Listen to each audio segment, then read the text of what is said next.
cracking races since Formula One returned to Austria's A1 ring, and there have been 3 different winners. Jacques Villeneuve, Mika Hakkinen and Eddie Irvine. The swerve has had to withdraw today, but returning for us alongside roadrunner Martin Brundle. Welcome back, Murray Walker.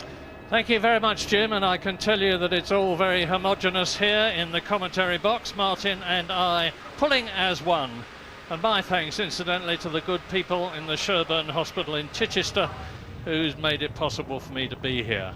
Now, you're looking at Heidi, who is David Coulthard's fiancée, but you were looking earlier on at the grid. And let me tell you some of the things to watch when this race starts. Watch Michael Schumacher, 4th on the grid behind the all McLaren front row. He's on the left-hand side. Remember all the criticism there's been, and in my opinion some of it is justified and some of it isn't, about his tactics recently. Watch Jacques Villeneuve, the lightning starter in the BAR. He's in the 7th grid position behind his teammate Riccardo Zonta, who's starting higher than he's ever started before. Watch poor Luciano Berti. My goodness, that chap's having everything happen to him, and now he's starting from the pit lane in the Jaguar after he had qualified down in 21st position. He's got a hydraulic leak, which I hope they've fixed. Jenson Button and Ralph Schumacher in the 2 Williams are starting right back on rows 9 and 10 in this 11-row grid. So the question is, what is going to happen at the start? Because if Mika Hakkinen can get away well from pole position and is not interfered with by the unfortunate David Coulthard who hit him last year, it could be a very, very tough race for Michael Schumacher, especially as he's got Rubens Barrichello in front of him. Well, there's more to the front of the grid than may at first meet the eye. Of course, the 2 McLaren drivers appear to be very similar in pace. They appear also to have the fastest cars on the racetrack. Very, very closely followed by Barrichello in the Ferrari. He's clearly faster than Michael Schumacher. So what will Ferrari do with Barrichello? Because they'll want to clear him out of Michael Schumacher's way. Schumacher doesn't have the pace, and therefore Ferrari will have to try something interesting to beat McLaren, because they can't beat them in a straight fight today in terms of their raw pace. Over and above that, the 2 McLaren drivers both need to win the race. So if they've got to play team tactics against Ferrari, they've also got to play selfish World Championship tactics for their own ends to try to close that gap on Michael Schumacher. So it's a fascinating struggle we're going to see at the front. Yeah, and the interesting thing could well be a very long stint for a one-stop Michael Schumacher. I don't know that it's one stop, but I do know that after he'd done his exploratory lap, he came in, they put the Ferrari in the garage, and they filled it up with the last possible drop of petrol that they can get into it. And while they were in there, they made an adjustment to the front wing. So he's gone out, he's assessed the conditions. The conditions are extremely good at the moment, actually. The track temperature is about 19 degrees.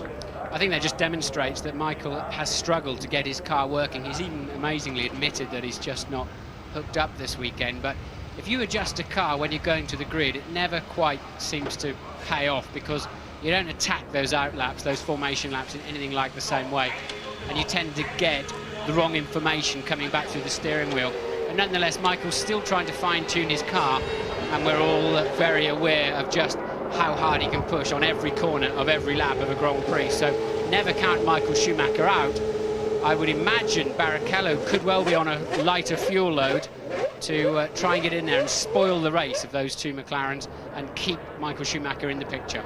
Well, whatever happens today, Michael Schumacher, even if he scores no points, and David Coulthard scores 10 points by winning the race, and it would be his 4th win this year if he did, Michael Schumacher is still going to be leading the World Championship when this race finishes, because at the present moment he's 12 points ahead of David Coulthard, and he is 18 points ahead of the man you're looking at, the rejuvenated, it would seem, Mika Hakkinen, who's been away on holiday. And surprisingly to me, he says they've readjusted the car. He's a double world champion. What can they find to do now? Well, they've certainly been struggling to get that car working as Mika would like. I think they're having to protect their rear tyres as they all hurtle off down to turn 1 for this green light lap. This lap incidentally counts as 1 lap of the Grand Prix. And I think to protect their rear tyres, they're having to make these cars understeer a little bit more. And I suspect that that does not suit Mika Hakkinen as well as it does some drivers.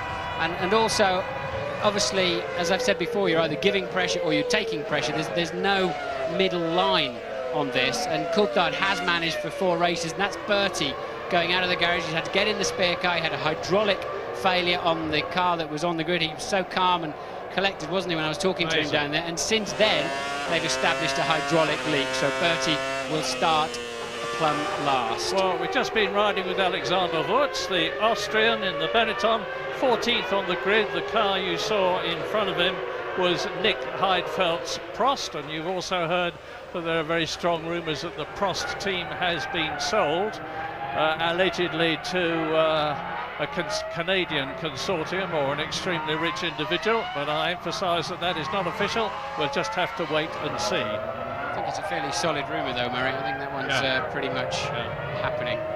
So the weaving Mika Hakkinen on Bridgestone tyres, like all of them, they're all on the soft compound except for Heinz-Harald Frentzen, who seems to be starting down in 15th position, partly as a result of that yesterday. The 2 Williams drivers, Ralf Schumacher and Button, are both on the medium, which is the harder of the 2 compounds, and the 2 Arrows drivers, Pedro de la Rosa and Jos Verstappen, both of whom went extremely well in the warm-up this morning, are also on the medium compound. And I don't think it's going to make a heck of a lot of difference unless the weather conditions change very dramatically indeed. So it is a 71-lap race. Mika Hakkinen slots into position. David Coulthard pulls across to the right-hand side of the grid. The rest of them take up their positions. And of course, Hakkinen and Coulthard at the front of the grid hope that the people behind them won't be too long getting into position so that their clutches are not affected. Now, the right-hand side of the grid here, Murray, their right, is very much off the racing line, and I expect it to be quite dirty. So look on the left-hand side of the grid, Michael Schumacher, and watch the lights. Now, are you ready? Then we will begin. David Coulthard rolling slightly and gets right up alongside Mika Hakkinen. It's a right-hand turn, the first one. David Coulthard could get through. No, he doesn't. Mika Hakkinen chops across the front of David Coulthard, and that's a Ferrari spinning. That's Barrichello gone through, and I think that's Michael Schumacher. It is Michael Schumacher, Jarno Trulli and Ralf Schumacher, and Michael fingering the clutch levers under the steering wheel, and consternation in the Ferrari garage. They may well have to red flag this. They can cover it under the safety car. The medical car there that starts to the back of every Grand Prix. Yes, the safety car is out there, not red flagging it. It's the silver Mercedes estate we saw. It's the medical car. World Championship leader Michael Schumacher somehow has kept the engine going in that, and we've got wave yellows all the way around the circuit. A little SC board. Now Michael's stalled there. That's Michael pulling his car back onto the racing line. I wouldn't be at all surprised. He is going to be destroyed when he sees the safety car procedure. He will want a red flag procedure so he can have a restart. And Giancarlo Fisichella was down there as well, out of the Benetton, but now it's Hakkinen leading, Coulthard second. Salo in the Sauber is in 3rd position, and he started 9th on the grid. What is happening? I don't know. That's Fisichella running back, and Schumacher's car is being craned off the track, as is the Benetton.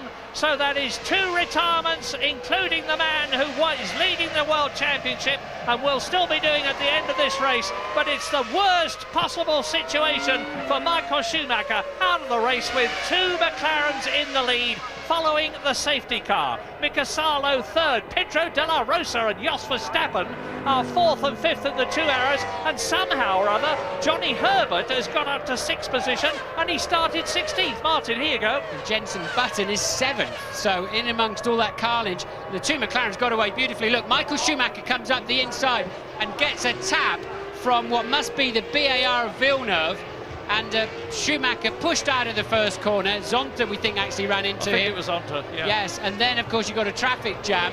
Michael Schumacher kept his engine going, pulled it back on to the racetrack and switched it off again. That's how it looked to me anyway.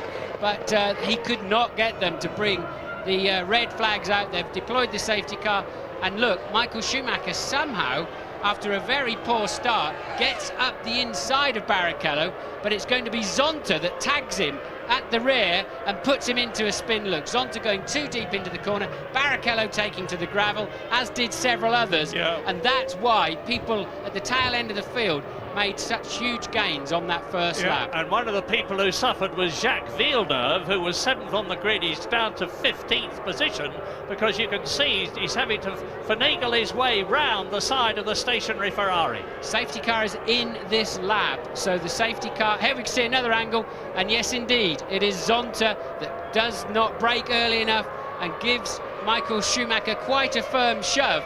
And at that point, Barrichello's hovering around the outside, wondering whether there'll be any space for him, and he has to go onto the grass, and then it's pandemonium behind them. Well, it's always silly to make predictions, and certainly at this stage of the race, but it looks as though it has handed it on a plate to McLaren, with Häkkinen leading, Coulthard in 2nd place, Mika Salo, whose car performance, of course, doesn't hold a candle to the McLarens in front of him.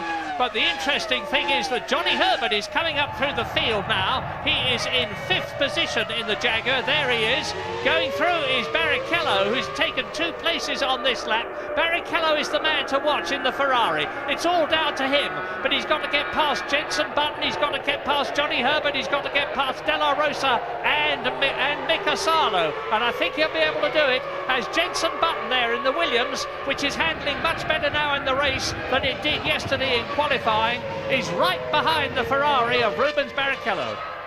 Yes, I saw Verstappen had to come in at the end of the first lap. He was up in 4th place, amazingly, after the chaos of the first lap. He must have tagged somebody and come into the pits for a new nose or something. He's now back out on the racetrack, and there are 3 cars out of this race already. Michael Schumacher, Jarno Trulli and Giancarlo Fisichella all out of the race. And Heinz-Harald Frentzen in the other Jordan is 8th. Now let me give you the top 10 so that you can put things into context. Hold on, Murray, let's just see this move from De La Rosa on Salo. Can he take 3rd place? He's got a good line up the inside, and yes indeed he does. De La Rosa up to 3rd.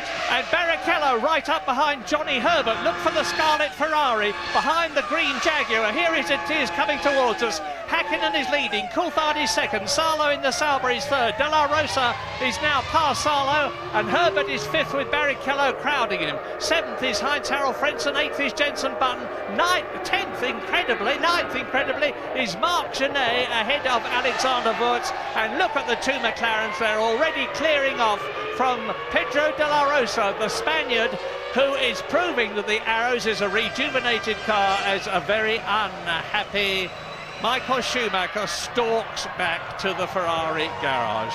Well, now this is going to be a McLaren demonstration at the front, no doubt about that. We're on lap 4 now out of 71. Now the question is, what is the situation going to be between Mika Häkkinen, who is leading the race and wants to make it 3 World Championships in succession, and David Coulthard, who's won 3 races this year and was starting to look as though he was getting right on top of Mika Häkkinen. We know there's no team orders between the 2 of them.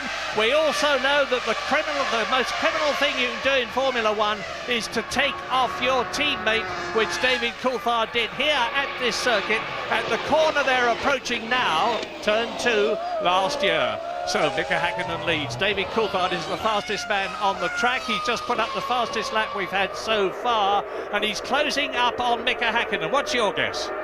Well, clearly they're going to be on similar fuel loads. If McLaren have decided the quickest way to run this race is at a certain strategy, then surely both drivers will be on something similar. I wonder what they may have done to cover any potential Ferrari move. And this is Barrichello taking Herbert for what will now be 5th place. So Barrichello coming through the field. I believe that Ferrari could be slightly lighter than the 2 McLarens, but he's got a major job to do now. He's going to be so far out of touch by the time he can get anywhere near some clear air. And here he is now coming up behind Salo. Something is smoking quite a lot. It's Frenssen's Jordan, and off he goes. Maybe something's happened to the engine. I saw smoke coming out of the back of the Jordan before. That That's the Mugen Honda engine spinning the wheels. He's in the gravel. He's beached it. The under tray is down in the gravel. He's not going to get out of that. That is another retirement from the Austrian Grand Prix, and it is the 4th in 6 laps. I suspect he spun off in his own oil or fluid of some sort, because something was smoking. And look, he's turned in completely normal. Yes, there's a trail of smoke, and bang, it goes on your own rear tyres. And Frenton just buried the throttle pedal to try and drive out of the gravel, but ended up just digging himself the beginnings of a sandcastle. And look, he's reacted extremely early, but nothing he could do about it. That is not Heinz Harald's fault. No, he had a terrific season last year because he won in France and he won in Italy. He's having a pretty awful season this year because he's down in 9th position with only 5 points. That is Eddie Jordan. And I wonder what could be on the track there. Fortunately for most of the drivers, they're going to get some waved yellows when they come along there. I suspect the track could be quite slippery in there. If there was enough fluid down for Frenton to spin off on it himself, then the track's going to be quite slippery, but they appear to be getting through no problem. Well, look at the way De La Rosa is going. All right, he's 4 seconds behind the flying McLarens, but De La Rosa now is nearly 3 seconds ahead of Mika Salo's Sauber. And Salo, remember, drove a Ferrari here last year, and it's a Ferrari that's catching him. Rubens Barrichello in 5th position. There he goes. There is Johnny Herbert. Behind Johnny Herbert is Jenson Button. So the Englishman has had an absolutely fantastic drive. I would imagine the Ferrari-engined Sauber of Salo will be expected to move quite quickly out of Barrichello's way and release him up into that 4th place. We'll have to watch that one. De La Rosa surely is not running the same fuel load as the 2 McLarens and others. Now, do you know who the fastest man on the track is at the moment? It is Holland's Jos Verstappen in the 2nd Arrows. On lap 6, he's just put up the fastest lap. 1 minute 14.3 compared with last year, 1 minute 12.1 by Mika Hakkinen. But of course, it's early days. They're on heavy fuel loads. You're looking now at Mika Salo's Sauber, and what an improvement there is in that car. We're used to Sauber normally doing well in the first half of the season, and then starting to go a lot slower in the second half because they haven't developed the car enough. Not this year. Salo was in terrific form yesterday. He was up in 6th place in qualifying at one point. But now Rubens Barrichello is gaining, but we leave him to look at Pedro de la Rosa, 3rd position. That was Verstappen, sorry. Yeah, that was Verstappen who was quick at the back end of the field. And here we go, Salo trying to defend easily, actually, because Barrichello's not that close, but Barrichello will have to come up the inside here, and Salo will have to yield as he does. And as I expected, he did not make a big deal out of letting the Ferrari past. Well, Barrichello is now 10 seconds behind the McLarens. McLarens are lapping in about 1 minute 14, 1 minute 14.2, and Barrichello's been lapping nearly 1.5 seconds slower than them at the present moment. So he's got to put on a terrific charge to close the gap, never mind get past them, as we look at him again on this replay, taking 3rd position from Mika Salo from Finland. Yes, and I'm pretty sure that's a move that Barrichello made in the knowledge that he wasn't going to get turned in on. So I guess it's not that surprising, but Barrichello easily through into 4th place. Now he sets about the challenge of catching De La Rosa, who's currently holding 3rd, and the 2 McLarens, there's absolutely nothing between them up at the front. So Barrichello goes in that 3rd. He's lost another 2 seconds on the 2 McLarens. He's 12 seconds behind them. But here is Herbert. Behind Herbert, 7th position is Button. Ahead of, I can hardly believe my eyes, Marc Genet, the Spaniard in the very, very tidy Minardi, which has got a powerful engine. Into the pits comes Ralf Schumacher. With a broken nose by the looks of it, hasn't he? A broken front wing, so Ralph's tripped over somebody, or that may be damage from the first corner that with the aerodynamic loads has taken a little bit of time to actually materialise. But let's take a quick break.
11 out of 71. Ralf Schumacher has joined the retirees. He came in to have the nose cone replaced after being involved in that collision on the first lap. So he's another retirement to make 5 in all. But noticeably and significantly, we think, and I emphasise the word think, that we saw a puff of smoke coming from the lead McLaren's engine. That's Mika Häkkänen's car. It hasn't stopped him from just making the fastest lap of the race. He's still 1.5 seconds ahead of David Coulthard, who is some 8 seconds now ahead of Pedro de la Rosa. There he is alone on the circuit, but Rubens Barrichello is eating up the gap to the Arrows. Yes, but Barrichello, now he has got in clear air, is still 1.5 seconds a lap slower than the McLarens at the front. That absolutely amazes me. Well, that he's so much slower with no traffic in front of him whatsoever, as you watch Jean Alesi trying to challenge Alexander Wurz for 9th place. Let's try an absolutely wild one on you, because it amazes me that they're so much quicker. Might they be on a 2-stop strategy and Barrichello only on a 1-stop strategy, in which case he'd have a heavier field load? Seems unlikely, but it's possible. I'd be surprised, but we'll have to wait to find out, won't we? But Barrichello certainly doesn't appear to have great pace. But even, Murray, the difference between 1 and 2 stops is not 1.5 seconds a lap, as Alesi ducks up the inside and can't hold the back end of the car, and Wurz immediately takes back his 9th position. Well, we're on lap 12 now out of 71. Eddie Irvine won last year in the Ferrari as a result of a brilliant stint. He stayed out until lap 44 in the 71 lap race, and he came out of the pits still in the lead after his stop. So now we're on lap 12, Häkkinen leading Coulthard, and the gap is increasing slightly. Häkkinen is putting in a series of absolutely blistering laps. Anybody that thought that Mika Häkkinen had lost his touch, was over the hill, had lost motivation, was very clearly very wrong. Well, Häkkinen was blistering around this track last year. He didn't win it, of course, because he had that tag with Coulthard on the first lap, but watching him come back through the field, he was sensational. And certainly there's 2 or 3 corners around this racetrack where nobody can touch Mika Häkkinen, so he's certainly got the pace that he needs. We're back on board with Barrichello coming up towards turn 3, as he's coming down from 180 down to just 70 miles an hour, and still he's 1.5 seconds per lap slower than Mika Häkkinen. And even more interesting, I think, Martin, is that he's only a few hundredths of a second quicker than the car we're looking at now, Pedro de la Rosa, the Spaniard in the Arrows. On the last lap, it was 1 minute 14.69 and 1 minute 14.61. So there's only 8 100ths of a second improvement of Barrichello on de la Rosa, and it's going to take him a long time to catch the Arrows at this rate. But then, there again, de la Rosa might be on a 2-stop strategy. Well, Schumacher there staying in the car. Clearly, he's had a knock in that first corner. We saw the front wing broken when we came back from the break. And now, surely he's got some kind of suspension failure. I noticed on the computer that car number 23, that's Zonta, is under investigation by the stewards.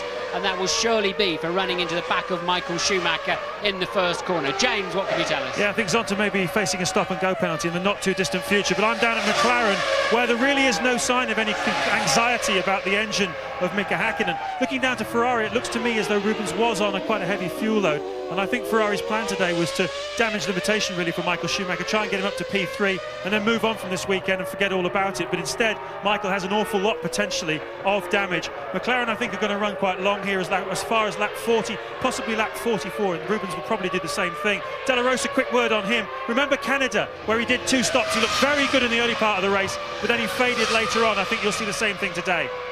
Yes, and interestingly, you could well be right on Barrichello, James. I'll come back to you on something else in a moment.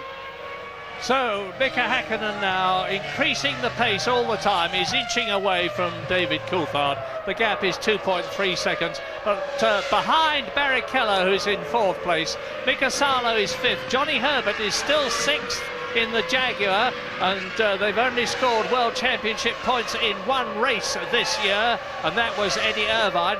Button is still in 7th position, just outside the points. He scored twice this year. 8th is Marc Genet. 9th is Alexander Wurz ahead of Jean Alesi. We've seen the battle they're having.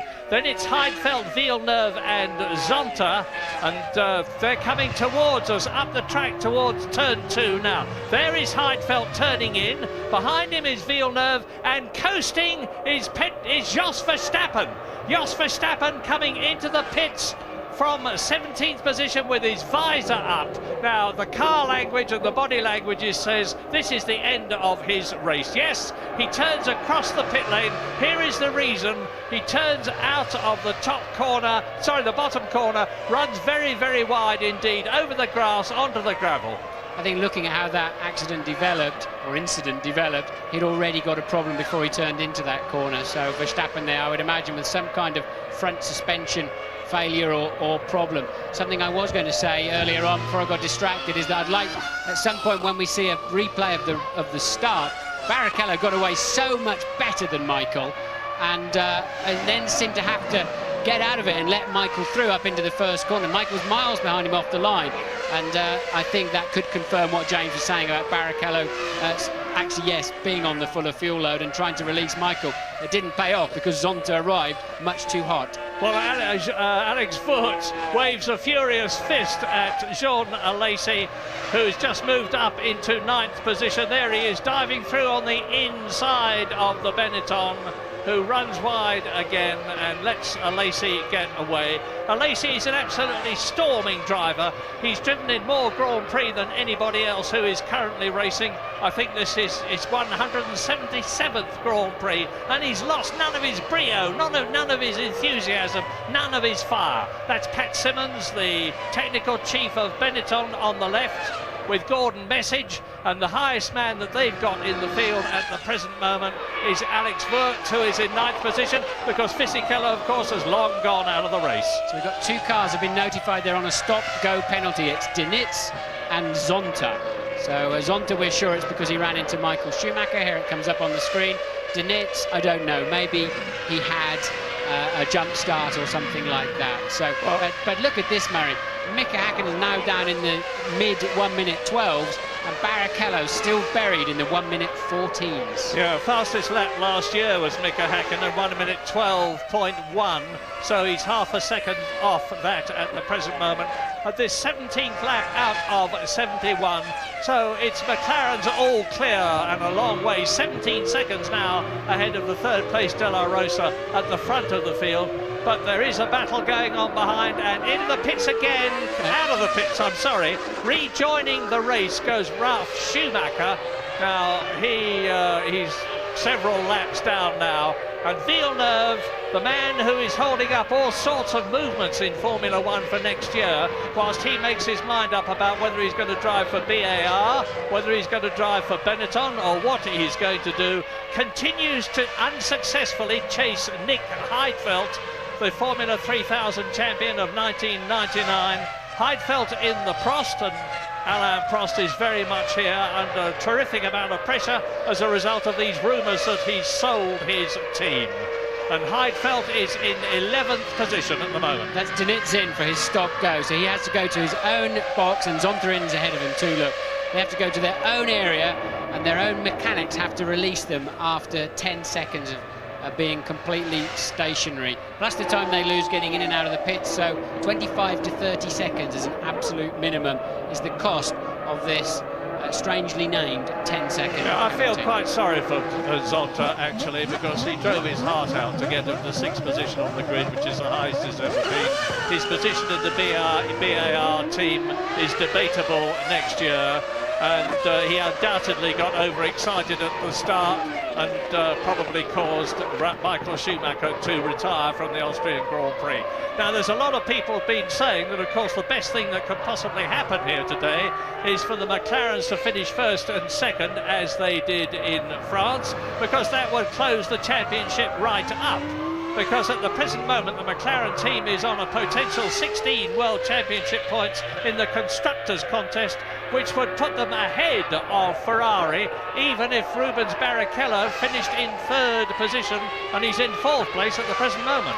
ironically for Hakkinen, those 2 stop-and-go penalties of the other drivers played beautifully into his hands, because they exited the pits right between himself and Coulthard in 2nd place. His lead is now 4.3 seconds. And here's the restart, and look at the white car just nerfing the Ferrari into a spin, and they're already busy having an accident of their own behind anyway.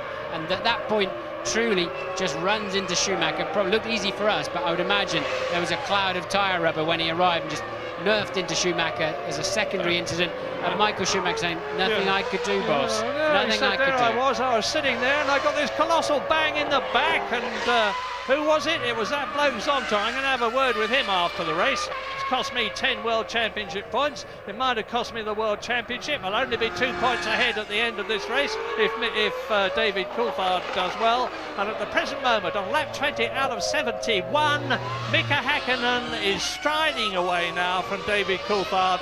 5.6 seconds is the gap. De La Rosa is 23 seconds behind the leader, still there magnificently in the arrows. Rubens Barrichello is only catching De La Rosa very slowly indeed in the Ferrari. He's 4th.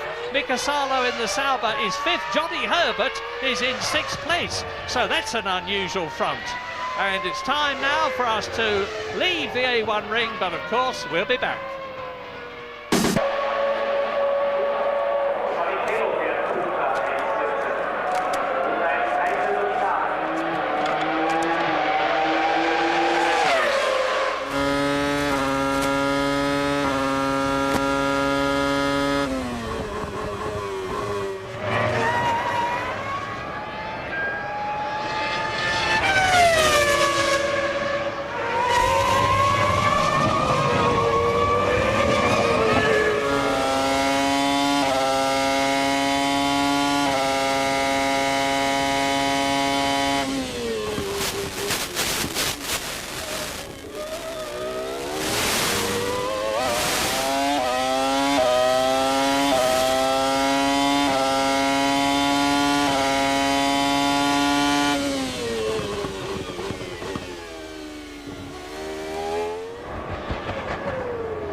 David Coulthard surges inside Ricardo Zonta's BAR to lap the Brazilian, and of course Mika Hakkinen has already done so.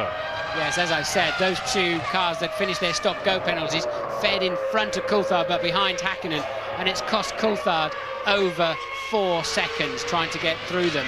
So Hakkinen now with a 7.2 second lead as he comes over the line. It's going to be even more this time around. 8.5 seconds as he negotiated the BAR of Zonta. So Hakkinen now really getting off into the distance. Not because he was better through the traffic, because he didn't have to put up with that traffic. De La Rosa now 26 seconds behind Mika Hakkinen. Louise, what can you tell us? Well, I'll get it from the horse's mouth. I'm here with Michael Schumacher. Michael punted out at the race at the first corner through no fault of your own. Has to be your worst possible nightmare. Oh yeah, I mean that's one of the parts which makes you disappointed, no doubt. But you know, that's racing. It sometimes can happen. I don't think Ricardo is the person who does anything like that purposely. He just overestimated his abilities and the corner speed. has happened to me in the past. I mean, I have done a mistake, and I guess he will admit he did one. So I will have a quiet word with him next time, and we'll see. Do you feel that the race should have been red flagged? I mean, from my position, yes, definitely. But realistically speaking, there was no reason for it. I mean, the marshals did a very good job, unfortunately, to clear the circuit. So obviously you have the safety car, and it's the same for everyone. They use the safety car under normal circumstance like this. It's the same for everyone. It hurts, obviously, if you feel a race could be stopped and you could jump in the other car and you have a second go. But, well, that's the way it goes. Bad luck, thanks for talking to us. You know, about half of Britain can't stand Michael Schumacher. The other half either loves him or is ambivalent about him. I must say, I think he's an absolutely super bloke, and I admired him there for his phlegmatic attitude, his cheerful attitude, to the fact that he's now in a situation potentially where he could only just be leading the World Championship. But I suppose when you've driven in as many Grand Prix as he has, and this was his 136th, which he started, and you've been on the podium for well over half of those races, you just learn to take it that way. Yes, he was, I have to say, remarkably calm about it, though, and I think it was a good PR front there from Michael, and I think he was very correct in what he was saying. And I do remember him running to a lot of people on the first lap in the past, but it must be incredibly frustrating for him, but incredibly sportsmanlike all at the same time. But, you know, get back to the pits, jump, scream, shout, thump somebody, all you like. It won't put your race car back on the track. Absolutely. Now, remember what James was saying about De La Rosa when I was hypothesising that he's on a two-stop strategy. De La Rosa has actually increased his lead over Rubens Barrichello, who, as I say it, takes some of it back.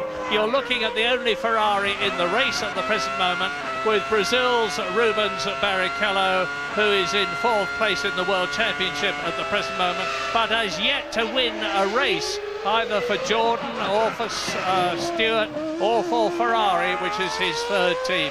And he is inching up on De La Rosa, but if De La Rosa is on a two-stop strategy and Barrichello's on a one-stop strategy, he will go up to 3rd place pretty soon. Yes, when Michael looks at the computer screen, which I'd imagine would be the first thing he did when he got back to the pits, he'll be pleased to see that Häkkinen is stopping Coulthard at the moment, getting maximum points.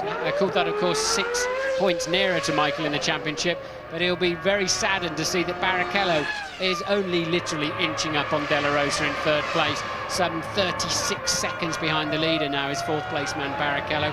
Michael will be amazed to see how slow he is, and the fact that Barrichello cannot get up there and spoil McLaren's day. It's now all down to making sure there's no driver errors and no mechanical failures. I've seen out of the window a pit board that says revs and shift, and they're telling the two McLaren drivers, shift a little bit earlier, use a few less revs, and hopefully, you know, just even if you just knock 300-400 revs off the top end, it saves the engine enormously. The stresses are just increased dramatically as they get over 17,000 RPM, for example. James, what can you tell us? Well, it's interesting. I've just been looking at those pit boards being prepared. I see shifts and revs, and I wonder if in the minds of Häkkinen and Coulthard that also means don't race each other, guys. What do you think, Martin? Well, I think that Coulthard will be trying as hard as he can to race, but Häkkinen certainly punished him while Coulthard was making his way through that traffic. Häkkinen put on, despite getting a board saying slow down a bit, some astonishing laps, and you're seeing one for yourself now, a 1:11.8. That is amazingly fast, and some 1.2 seconds faster than Coulthard.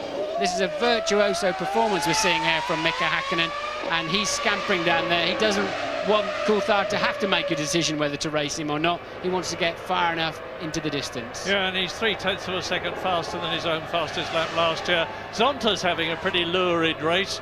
You just saw him nerfing Mazzacane, who is battling with him on the track. Zonta is down in 15th position. There are 16 cars left out of the 22 that started. Fisichella out at the beginning with Trulli and Michael Schumacher. Heinz-Harald Frentzen, presumably as a result of his engine locking up, which spun him off the circuit. Jos Verstappen we've seen come into the pits and into the garage. Ralf Schumacher's been into the pits for a long time. He's 8 laps behind now. The leaders are on lap 27 out of 71. Here is Mika Häkkinen, and you can see the gap as behind him there is Luciano Berti, who is now in 12th position. He's been lapped, of course, but he's running well in the Jaguar, and Johnny Herbert, his teammate, the team leader today, with Eddie Irvine still, in, as far as I know, in hospital. And if you are Eddie, and if you are watching, get well soon. And Johnny Herbert is still in 6th position. Here is the battle between Mazzacane in the yellow Minardi and Ralf Schumacher closing up on him in the Williams BMW. The only problem Schumacher's got is he's 7 laps down, Murray, because if you remember, he came into the pits for a new wing, and then he came in for what I'd imagine would be a new wishbone on the left front, so of suspension. So Ralph was really out there having a test day, really, trying the car and checking out for if they can stress anything and find some reliability issues, because he certainly isn't going to score any points today. Well, the question in my mind now is, when is De La Rosa going to come in? If he is on a 2-stop strategy, he's in 3rd position at the moment. He's on lap 27. No, he's on lap 28 now, and he's well past the hypothetical first stop, which would be round about lap 23. If he's on a 2-stop strategy, he will have to come in pretty soon.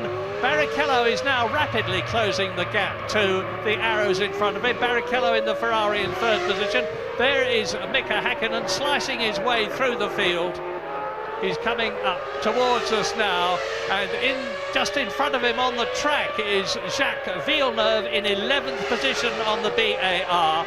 And that is Mika Häkkinen's next target, because he's already lapped Mazzacane, Zonta, Pedro Diniz, Alesi, Luciano Berti. He's coming up to there is Jacques Villeneuve, the world champion of 1997, 11th position BAR. Thundering up behind him in the McLaren to lap him is Mika Häkkinen. James is down at McLaren. Yes, where Mika Häkkinen isn't taking the message. He's about to get a pit board now that says easy. We've seen it once or twice in the past, and Mika Häkkinen is so desperate to prove himself. He was so enormously relieved when he stuck it on pole yesterday. He said to me, it's so good to smile again. It's been such a tough time for me. And he's out there giving a demonstration of how fast he is, but the McLaren team don't like it. They want him to back off, Martin. It doesn't surprise me at all. That'll be the second time of asking. Clearly they asked both their drivers. Coulthard slowed down. Häkkinen now pulling out a 14-second lead, 14.4 now. And I noticed really Coulthard started to put the hammer down again. He's having to get right back into the 12s. Otherwise, Häkkinen's just disappearing into the distance. And now Häkkinen somewhere amongst the back markers. It's a 72-second lap. And Häkkinen is now 42 seconds ahead already of Barrichello in 4th place, so he's going to lap that Ferrari this afternoon. Yeah, and 14 seconds ahead of David Coulthard as he comes up through the tail enders. You've just seen him go past Villeneuve after the blue flags were waved at the Canadian. Now he's closing up on Nick Heidfeldt's blue Prost, which is in 10th position. Just look at the way that Mika Häkkinen is going. He's just diving past left, right and centre. The next target is Alexander Wurz in front of him in the Benetton with the Supertech engine. And Mika Häkkinen comes through round turn 8, the last turn on this corner, crosses the line, and he's up behind. There is Wurz in the Benetton, the only one left in the race. And he's coming up to turn 2 now. It's climbing all the way up here, and he's doing about 180 miles an hour before he backs off to about 45, 50 miles an hour for the apex. There's Wurz, there is Häkkinen. There's been such a lot of garbage written about Häkkinen this week, about he's got a baby on the way, therefore he's lost it. That's as if his mother, father, brother, sister's wife and other people around him didn't care. It didn't matter at all. It's only the fact there's a baby on the way. Complete load of rubbish. You know the risks, you drive accordingly. You've also got yourself to think about. There's no way that having a baby makes you just suddenly go off the boil in terms of being a Grand Prix driver. But everybody seems to need to analyse these drivers. They ask them questions and they're given answers, and if they're not the answers they want to hear from the drivers, they then start dissecting that driver's personality. Yes. Complete load of rubbish. Well, he's short shifting now if he's obeyed instructions, and there's some doubt about that. But he is lapping about 0.6 of a second slower than his own fastest lap so far in this race, which was done on lap 27, and that was 1 minute 11.8. He's lapping in about 1 minute 12.6 now. He's on lap 32 of 71, so getting on towards half distance. Up to turn 2 they come. Jaguar, Williams. The Jaguar is Johnny Herbert. The Williams is Jenson Button. And there is Mika Hakkinen now. He has passed Wurtz. I'm just checking on whether he's... No, Genet is the next one. I've been talking a little about this Minardi because Marc Genet is in a magnificent 8th position, the Spaniard. There's 2 Spaniards in Formula 1 now. Pedro de la Rosa is the other one. And that car, that yellow Minardi, if it had a lighter engine, the Ford engine that it's got is pretty powerful. It's not far off most of the others, but it's very heavy. And Gustav Brunner, the Austrian engineer who has worked for so many Formula 1 people, has produced a great motor car. And Marc Genet is making the most of it. He's hanging on to Jenson Button. There it was, Rubens Barrichello. And that was that dust coming back from behind the arrows? I fear it's a little bit more than dust. Certainly De La Rosa's gone a lot further into this race than I thought he would in terms of fuel, so maybe eating my words on that one. But yes, it's beginning to breathe rather heavily, isn't it? That is not going to make the end of the race, Murray. No, it's a super... So, oh, no, my goodness, it isn't. No, it's... Whoa, that's it. Bang, bang, bang. Out goes De La Rosa. That's a replay.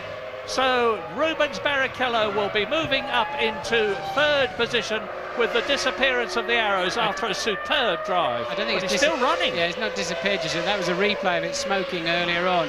Now he's coming in for, let me look out of the window, it's a routine stop. They're expecting him. So he may have to, he's certainly not going to be able to get to the end of the race without stopping again, I would have thought, from here. But De La Rosa in, but surely that engine is not going to see the checkered flag. 6 laps into the window, it looks to me as though he's going to turn in. Very leisurely stop, no tyres, you see.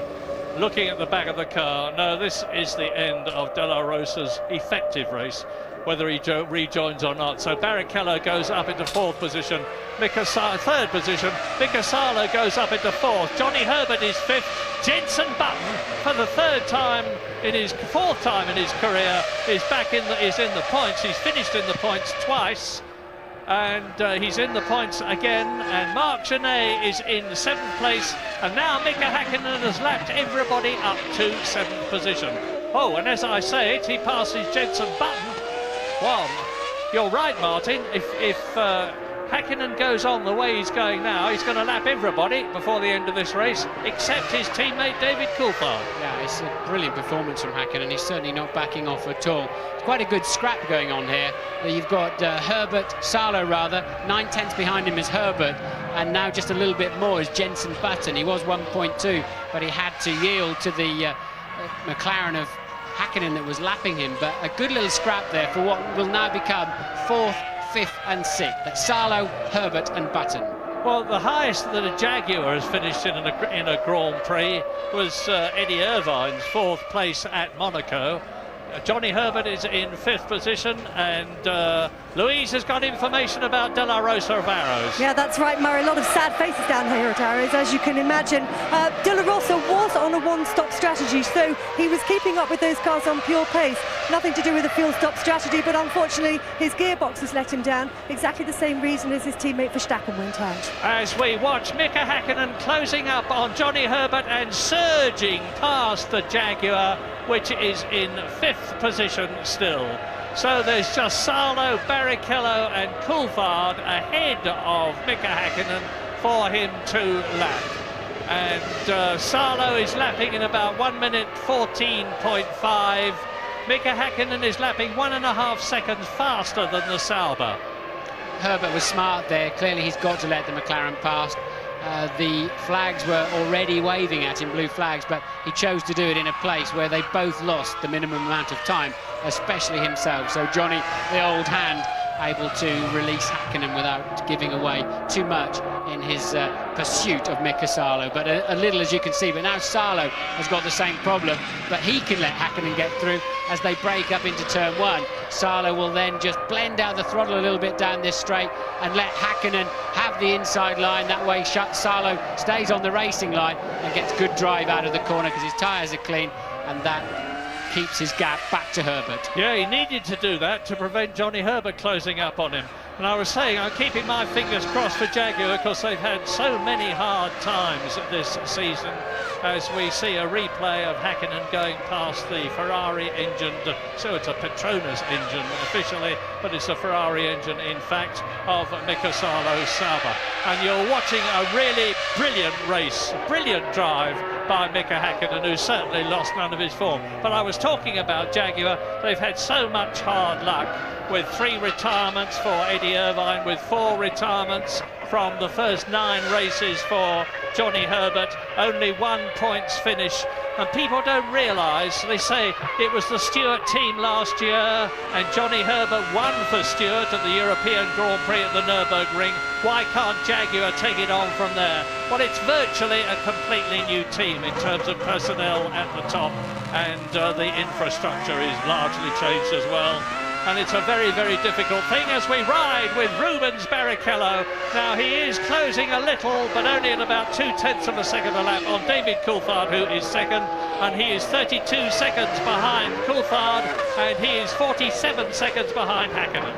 Yes, that's the first time in 35 laps that Barrichello's been faster than either of the 2 McLarens. As it happens, he was faster than both of them. But remember, they are going through the traffic. They're going through the back markers. So Häkkinen leads by 15.4 seconds from Coulthard.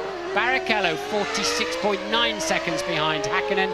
Salo, Herbert and Button in close formation to round out the top 6. We'll be back very shortly.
Häkkinen has been in for his fuel stop and has lost the lead to David Coulthard.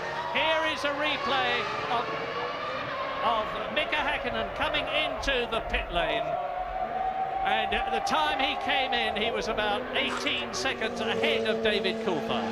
Yeah, it's looked a pretty solid stop. I thought they were struggling a bit with the vent hose on his left-hand side of the car, but a reasonable stop considering it's a one-stopper. Nothing too special, but Häkkinen away reasonably cleanly. And there you see Coulthard storming through to take the lead, but of course he has yet to stop. So Coulthard now leads from Häkkinen, and back now with the live pictures, and they're showing P. They're going to have to put that to P2, of course. 32 laps to go. And Rubens Barrichello is now on a charge. He's doing the fastest lap of the race as I talk to you. He's still to come through and complete it. He's done a lightning first section this lap. It's split up into 3 sectors for timing purposes. The first sector ends just before turn 2. He's gone through the second sector faster than he has been before.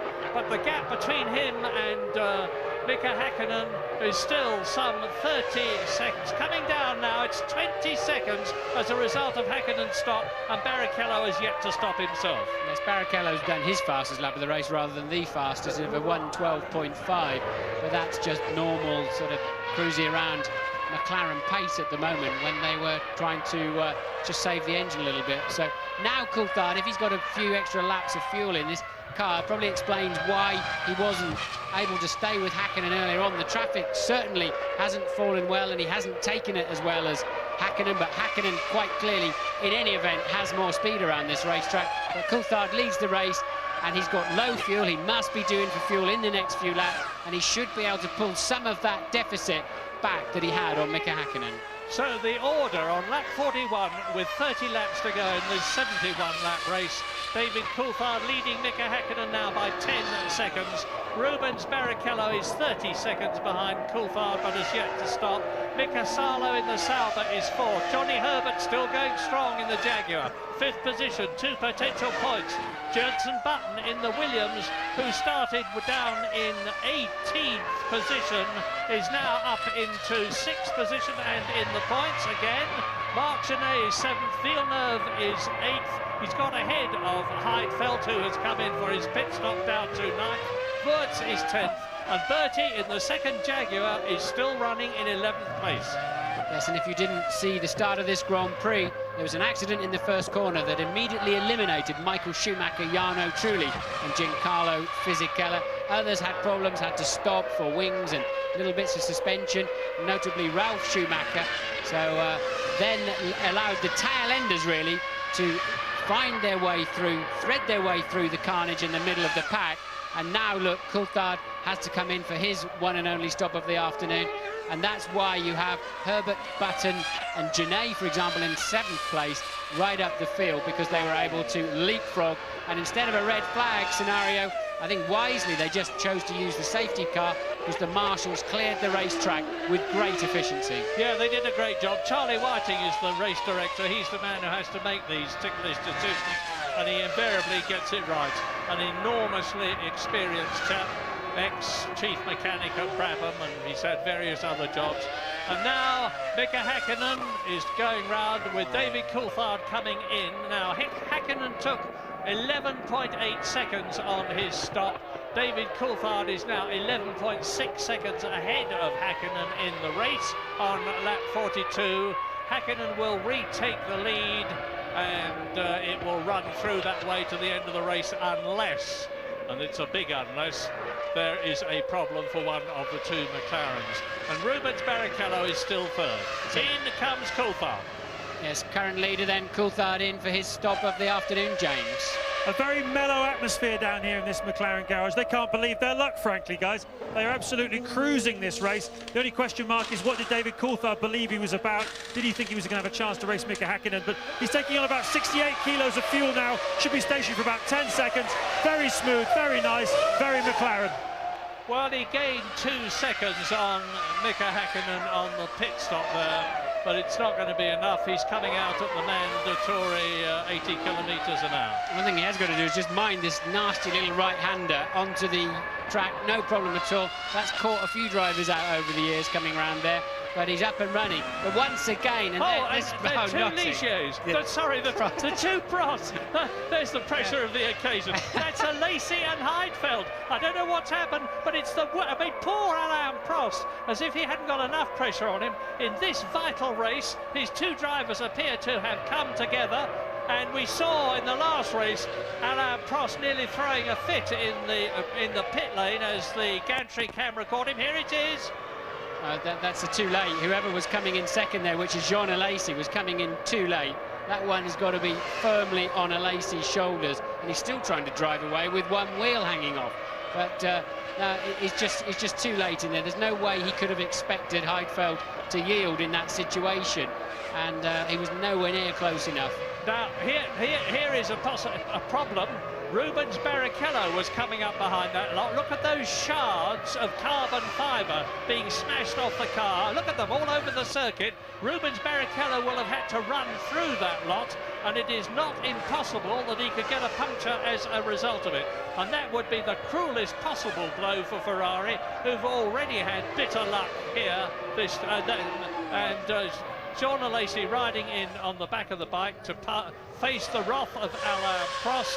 And with De La Rosa now is Louise Goodman. That's right, Murray. The McLaren's running in first and second, completed their pit stops, but the man who was running third unfortunately stood here with me in the paddock. Pedro, can you get any consolation from the fact that the car was running so strongly before you went out? No, it's not enough.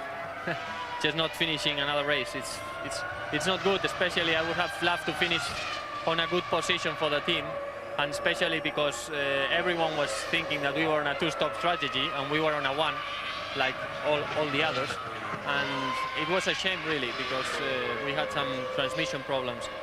But anyway, this is motor racing, and the unfortunate thing is that it happened when we were going so well, and I was pushing very, very hard because the first pit stop was very close, and we knew some people were going to stop a little bit later. But anyway, we'll have to forget it, go to sleep, and tomorrow will be another day. Thanks, Pedro. Another very resigned and phlegmatic De La Rosa. That's his 8th retirement from 10 races. But very interesting that they were on a one-stop strategy. Bodes well for Arrows. It certainly does. I certainly owe him an apology because the car had such speed. And Tom Walkinshaw even told me this morning they were on one stop, but I still didn't believe him because they had such amazing speed in the warm-up this morning. I thought, like Canada, they were running the car a little bit light, but all credit to them, they had some genuine speed around this circuit. Now, that was Rubens Barrichello as we look at his boss, Ross Brawn, and we now look at the McLaren turning inside the Minardi. Rubens Barrichello is only a couple of seconds now behind David Coulthard as a result of Coulthard's stop, and Barrichello on lap 45 has yet to come in, so it's a bit of a false picture. Barrichello is with the second place McLaren of David Coulthard on the track, but effectively he's still way back in third position. Johnny Herbert up to 4th place. Yes, because Salo pitted from what was 4th place, and Herbert and Button have yet to stop, and I think this also explains why, I mean, Barrichello going so far into the race, he was very heavy off the line, could also again explain why Michael was able to have such a poor start yet still be ahead of Barrichello into that first corner. You're on board now of the Ferrari as you head up towards turn 2. A car in front of us, clearly the car, in fact no, that's a Coulthard, second place man Coulthard, who has already made his stop, of course, and Barrichello surely has to pit anytime soon. But if the Ferrari can go this far on a tank of gas, that bodes very well for those circuits like Monza, for example, where they just need to run as far as they can. But we see in the pit lane, Ferrari mechanics are out, Jaguar mechanics are out. That must be for Johnny Herbert. Bertie's already been in. So now, there we go, Barrichello now must stop. And Jenson Button is up into 4th place as Johnny Herbert comes into the pits. Jenson Button is up from 18th at the start to 4th in the race on lap 47 out of 71. A brilliant drive. David Coulthard there second, being crowded by Rubens Barrichello, who is about to come in for his one and only stop in this year's Austrian Grand Prix. There are the Ferrari mechanics. James is there. It's been very disappointing down here in the Ferrari garage. I think they've just been really struggling for grip. The car has been sliding through the corners, particularly the first 2 corners. Really a bad day. Rubens has been doing mid-112s, even in the run-up to his pit stop. And, well, not a good day for Ferrari, I'm afraid. So out of the pit lane, gently Motors. He has to, he can't go any faster than this. There is a speed limit for safety reasons. Gently Motors, Rubens Barrichello, who of course has now got a long gap between himself and David Coulthard, who motored serenely on as the Ferrari came into the pit lane. Barrichello accelerates away. He's Ferrari's sole hope in this race for 4 World Championship points compared with the 16 McLaren will get. And look at Button. He's now done a 1:12.9, his fastest lap of the race by some margin. He's been told to sprint. Remember, he was tucked up behind Herbert and Salo. There was a few tenths between the three of them, and now his pit stop is imminent. I can see the mechanics out in the pit lane. Ralf Schumacher, surely it will not be pitting again, so it must be for Jenson Button this time around. He's been told to push. He might, just might, leapfrog Salo and Herbert if he can have a good in-lap. Now, unless I'm very much mistaken, Jenson Button has had a very encouraging discussion with Frank Williams here in Austria. It's not necessarily so encouraging that it'll mean he'll stay with Williams next year instead of Montoya, the Colombian, who's expected to take his place. But Frank Williams and Patrick Head are delighted with the Englishman. They've got him under long-term contract. There's no doubt that if Button is not with Williams next year, he will be with somebody else. And into the pit lane he comes from 4th position. Now, he's got Jacques Villeneuve at the present moment just a few seconds behind him. Villeneuve goes through and takes 4th position. Villeneuve yet to stop, but here comes Button into his garage now. Just gently runs into the front jack. That's exactly what he should be doing. He's right on his mark, so the mechanics can easily manoeuvre around the car, moving the wheel. The fuel stop was short, of course, not so far to run to the end of the race.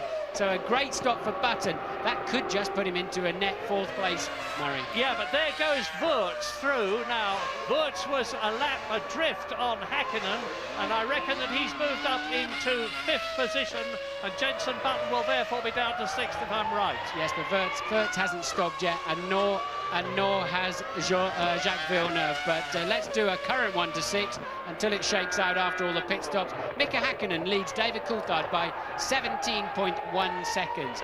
A further 26 seconds down the road is Rubens Barrichello, and then it's Villeneuve, Jenson Button, who we've seen just pit stop, so the computer hasn't caught up with that yet, then Alexander Wurz. Salo and Herbert, who have stopped, are down in 7th and 8th at the moment. Another lap from now, we should be getting the true picture. Well, if Hakkinen wins this race, he's still going to be 8 World Championship points behind Michael Schumacher as they go to the 11th race in Germany at Hockenheim in 2 weeks' time, and we go to a break.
71 at Austria's A1 ring. 13 of the 22 cars that started are still circulating, and Mazzacane in the Minardi is 2 laps behind race leader Mika Häkkinen as we ride with Rubens Barrichello, who is 25 seconds behind second place David Coulthard. It is a McLaren whitewash. They're on a potential 16 Constructors' Championship points if they finish where they are now, and there is no doubt that McLaren will take the lead in the Constructors' Championship on race 10 out of 17. Let me give you a 1 to 10. It's quite interesting. At the front, it's fairly predictable. It's Häkkinen now 18 seconds ahead of Coulthard, who's a further 25 seconds ahead of the man you're on board with now. And then Villeneuve had a great stop and managed somehow to get out in front of Jenson Button, who did leapfrog Salo and Herbert with those 2 or 3 great laps he did before his pit stop. So all changed there. Villeneuve, some kind of stunning in-lap and pit stop, has got him up into 4th place. Louise is with Lacey. I am indeed. Jean, both Prost drivers out in the same accident. Tell us your side of the story. We were in 2 different strategies. Nick went out just in front of me with the full tank. I had the competitive car at this moment of the race, so I tried already once to overtake him. We touched each other already once. When I pass through the pits, I make a sign with my hands, and the lap after it, we had a definitive accident. So I want to understand exactly now with Alain why or if they say something to him before.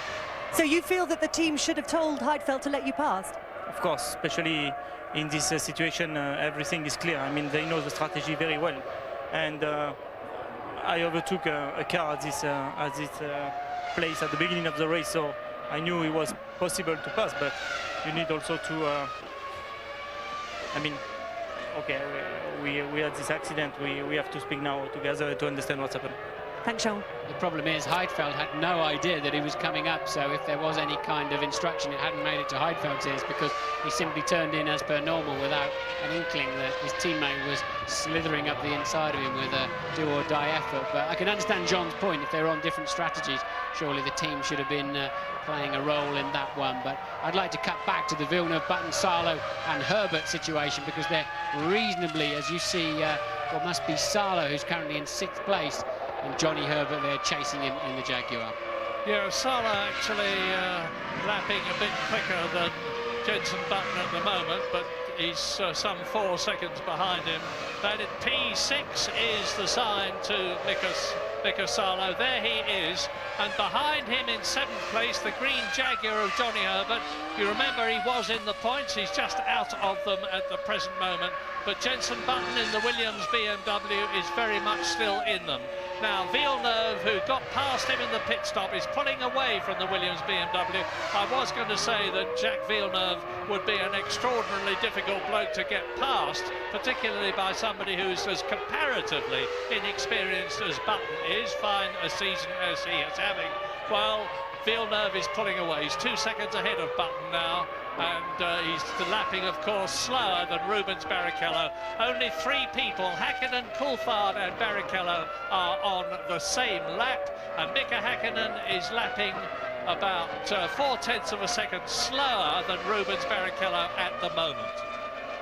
Some kind of stellar drive from Villeneuve actually up there into 4th place. Remember in that melee in the first corner, he really did lose out quite badly. I can't remember, I think he was 14th or 15th when they took the safety car away. So he's made his way through the field. Others have had problems.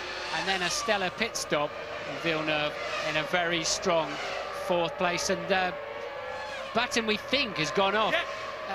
Button has run off onto the grass as he goes wide again. So Button's made a mistake in the last corner. Yeah, and he's got Salo right behind him. There is Button in 5th position.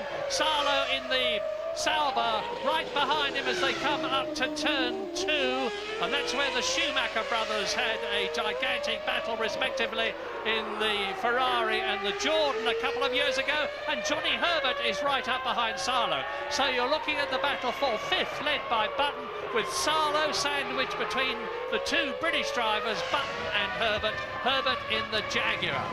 and there's everything to gain for all of them. Button wants those 2 points, so does Salo, and especially Johnny Herbert, to give him the first points for Jaguar and the team's second World Championship points this year.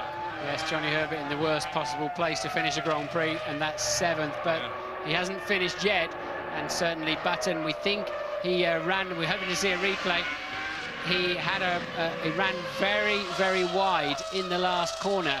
The Williams pit are ready with a new nose, but I would imagine they'll only bring him in if he has a problem, which he doesn't appear to have at the moment. I would imagine that's a precautionary situation with regarding to the Williams pits. With so relatively few laps to go, it would be crazy to bring him in, and I can't see anything wrong with the nose. I think his team will be there ready just in case. Well, disappointing for McLaren and their sponsors that we're not seeing more of Hakkinen and Coulthard, but it's a very wise decision by the television director, because this is the excitement. The McLarens are way out on their own, because there is the nose cone ready for Jenson Button's car, number 10. There is Jenson Button's car, number 10. Doesn't look to be suffering too much at the present moment from as far as I can see. And that is Jacques Villeneuve running wide, and that's what caused Button's problem, as he was tucked up right behind the BAR as they came round turn 8. That's about a 135-mile-an-hour corner. He just dodges the tyre wall and keeps on the track. I can see why they're ready. There were bits and pieces falling off the nose, but it was mostly the wing end plates. I don't think it was anything critical or structural, but you do have to be careful, because if your front wing fails and tucks under your front tyres, you can have a pretty serious accident, as Salo once again moves within half a second of Jenson Button. But if that wing was going to fail, I would, big time, it would have happened by now. At the 180 miles an hour, yes, they're packing the kit away. 180 miles an hour, the download on that is several hundred kilos. So if it was going to break, it would have happened soon. Yeah, this is only Button's 10th Grand Prix. He only had one season of Formula 3 behind him. He was third in the British Championship last year and was second at Macau. He won the Formula Ford Championship the year before. So this is only his third season of single-seaters and only his 10th race in Formula 1. And he's undoubtedly been the find of the season, and one of the best for a very long time. And that's endorsed by Frank Williams as Mika Hakkinen goes through to complete his 57th lap. 71 laps in the race. He's coming up behind Jacques Villeneuve, who is in 4th place. And there is David Coulthard in 2nd position, and Villeneuve, of course, has long since been lapped by Mika Hakkinen. Now he's lapped by David Coulthard.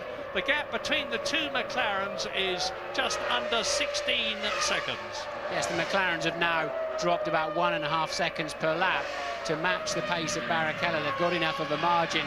They don't have to push. Hakkinen, having built himself a margin over Coulthard, is now paying attention to his pit board, telling him to ease it a little bit. He's now dropped back into the 13s and 14s, as has Coulthard, and that was Barrichello's pace anyway. Yeah, Barrichello, as we watch Jacques Villeneuve in 4th position, he's been lapped. Barrichello's having by far the best season he has ever had. Unlike Eddie Irvine in the last 4 seasons or so, he theoretically does not have to defer to Michael Schumacher, and partly as a result of that, he's had 3 second places, he's been third a couple of times, he's been in the points in 2 4th places, and he's only had a couple of retirements as Barrichello in Brazil and at the British Grand Prix, and as a result of all that, he's in 4th position in the World Championship, and he's going to, of course, increase his points positioning here in Austria with another 4 World Championship points if he stays where he is. And we're looking at Mazzacane now in the Minardi with the red wishbones. He is in 13th place, and Alexander Wurz is behind him in the Benetton. Well, Jenson Button sort of regrouped and started coming back. He lost 6 or 7 seconds when you saw him bouncing across the gravel to Villeneuve, who'd snatched the 4th place on the pit stops, but Button taking 1.5 seconds out of Villeneuve on the previous lap. I think Villeneuve was lapped at that time. I don't think he's got any specific problem. Jenson now again establishing a 1 second lead as I'm talking about it, back to Salo, and Johnny Herbert is a further 1.2 seconds behind. A bit of debris lodged under the front wing end fences of that Williams, but Button is picking up his pace, and we're going to take a break.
There is a fire at the rear of the car.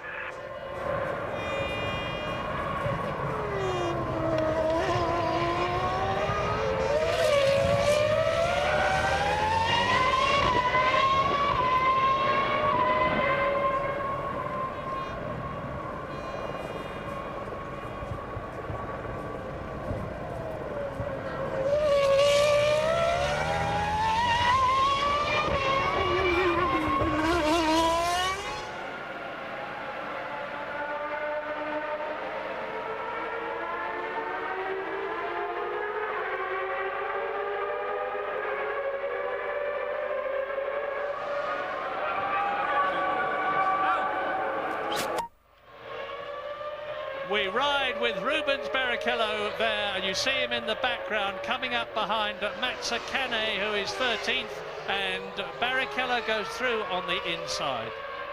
Now here is coming up a replay of what's just happened to Ricardo Zonta, the Brazilian who was in 11th position in the BAR Honda, which has grenaded itself in the biggest possible way, and out goes Ricardo Zonta. You see Ralf Schumacher going through on the Williams there. He's rejoined the race, and again we see this multiple replay to the embarrassment of Honda, and we rejoin now Ralf Schumacher, who is now 9 laps behind the leader Mika Häkkinen, but keeping running on what is in effect an extended test for the Williams BMW team. And his teammate Jenson Button is in 5th position, and if he can stay there, it will enable Williams to leapfrog Benetton in the Constructors' Championship and regain the 3rd position that they lost to Benetton in the Canadian Grand Prix. No idea why Mazzacane had to stop and go. Could be pit lane speeding. I don't think he's been anywhere near on the track to be able to, and this is a replay of Ralf Schumacher, who is running last and some 9 laps behind the leader, just out for an afternoon sport, having managed to spin off as well, just for good measure. And Zonta, look, just about getting hit on the head by the and yeah, thank you. Well, there you go. It's catching, isn't it? Yeah. And he's I mean, damn thing nearly hit him on the head, didn't it, with the shovel of the tractor. So Mika Häkkinen, here he is, lap 63, 71 lap race. Well, I say again, people were starting to write Häkkinen off, the very determined, phlegmatic, experienced Finn. Rubens Barrichello is cutting into, at the rate of about 0.4 of a second a lap, David Coulthard's lead, which is now some 26 seconds over him. But the McLarens are in effect touring. They're still going very quickly indeed, but not nearly as quickly as they could do if they had to. And you will have observed that although there are dark storm clouds overhead, the majority of the sky is blue, the track is dry, there have been no adverse weather problems for the drivers and us to contend with. and in the Styrian Hills here in Austria. Ralf Schumacher's decided to finally call it a day and parked in the pit, but up at the front end, Coulthard keeps nibbling away at the lead of Häkkinen, and Häkkinen responds, but between them they're pegging Barrichello in third place quite nicely. Villeneuve in fourth is a full 54 seconds behind third place man Barrichello, and really then Button another 7 seconds down. Salo and Herbert still in reasonably close company. Yeah, Button's continuing to drive a cracking race in his efforts to catch fourth place Jacques Villeneuve, because he's pulling away from Mika Salo, who is in sixth position and are going to score points again for the Sauber team, having already done so twice this year. In fact, he's actually done so 3 times this year, but he was disqualified from the Australian Grand Prix because of a technical infringement, no fault of his.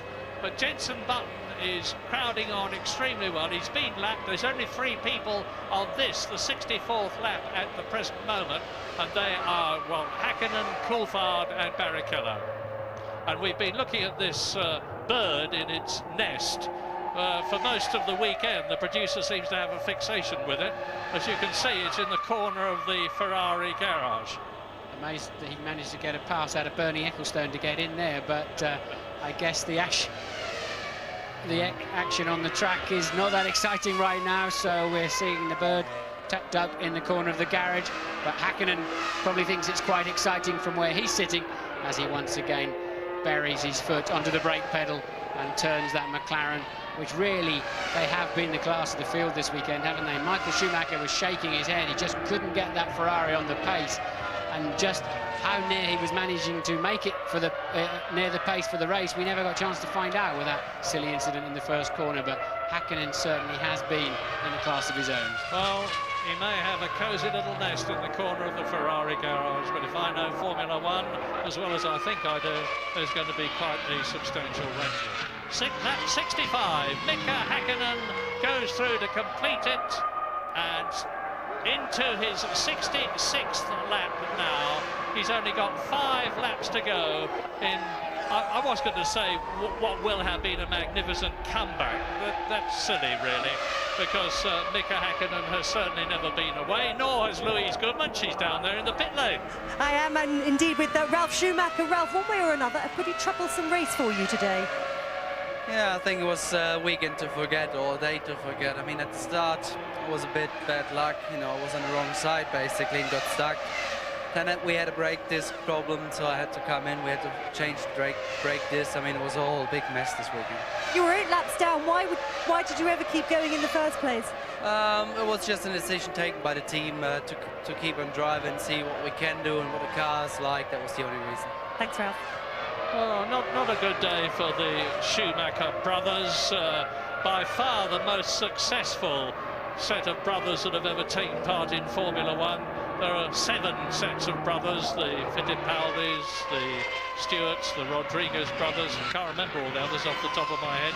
But Schumacher Michael and Schumacher Ralf have been quite outstanding as siblings in Formula One. And Mika Häkkinen is quite outstanding here. He's driven an absolutely immaculate race. I can find absolutely no destructive criticism of it at all. He started from pole position. He's led all the way except for when he came in for his sole pit stop when his teammate David Coulthard took over the lead, which Mika Häkkinen regained when Coulthard came in for his stop. And it looks as though it is going to be the 16th career win for Mika Häkkinen, and it's going to be the second only. It's only going to be the second win this year. He won 5 times last year, and that chap's been tottering about with that finish flag, to my certain knowledge, for 4 hours, because I was watching him do it this morning.